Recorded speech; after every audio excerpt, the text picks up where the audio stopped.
Cordial saludo.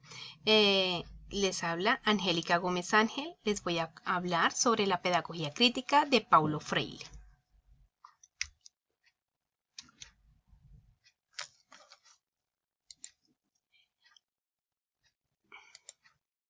La pedagogía crítica de Paulo Freire, empezamos hablando de Paulo Freire que fue un educador y experto en temas de educación de origen brasilero, uno de los más influyentes teóricos de la educación del siglo XX. Nació el 19 de septiembre de 1921 en Recife, Pernambuco, Brasil, y murió el 2 de mayo de 1997 en Sao Paulo, Brasil.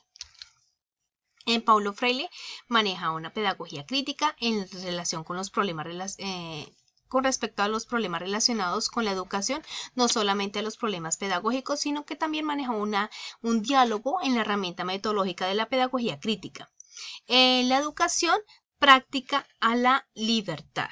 Ese fue uno de los movimientos que él manejó. La pedagogía de liberación tiene una función política y la educación era autocrítica. Las características de estas pedagogías críticas fueron la parte de la transformación, que la teoría práctica en la que los estudiantes alcanzaban, ese rol de los estudiantes alcanzaban un alcance de la conciencia crítica, ¿sí? Eran participativos, hablaban, mantenían una comunicación, se manejaba ese rol de la humanización, la contextualización tanto del docente, del rol del maestro, como del rol del estudiante. También se creó el movimiento de educación de base, el que se llamó el método de Freire, que era alfabetizar a todo el mundo. Todas las personas debían ser alfabetizadas, no debería haber ningún analfabeta en la parte donde él vivía, en Brasil. Da una concientización al oprimido a través de la educación. ¿Quién eran los oprimidos? Los oprimidos eran las personas que estaban de calle, las personas que no tenían esa posibilidad para poderse educar. En la educación se manejaba con esa parte del diálogo para que las personas entraran en ese sentido de capacitarse, que les interesara más por el saber, por el entender cómo aprender a leer y a escribir. El método de la psicosocial de la alfabetización masiva, que era lo que le estaba planteando ahorita. Él hacía, por ejemplo, esa parte de las masivas, quería alfabetizar las empresas. Se iba, por ejemplo, a una empresa textil en la que él quería que todas las personas fueran alfabetizadas. Entonces él le manejaba al empresario de la siguiente manera, que él decía que de pronto en 45 días ya las personas sabían leer y escribir y saber al menos firmar, saber conocer sus ingresos, sus salarios y sus jornadas laborales, porque realmente ellos solo sabían que tenían que hacer las cosas, pero no eran como esa parte de concientización en la parte de la educación.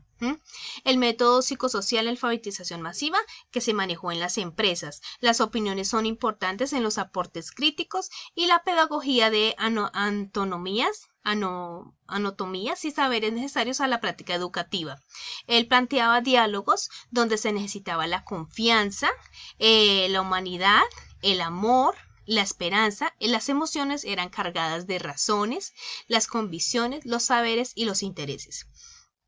Porque hacía él esta parte para poder entrar con las personas, porque ya eran personas de edad que no sabían leer ni escribir, y él quería llegarles a esa razón de ser de ellos, para que ellos aprendieran a leer y a escribir y supieran tener sus propias condiciones, su propio sentido de pertenencia para tomar sus propias decisiones.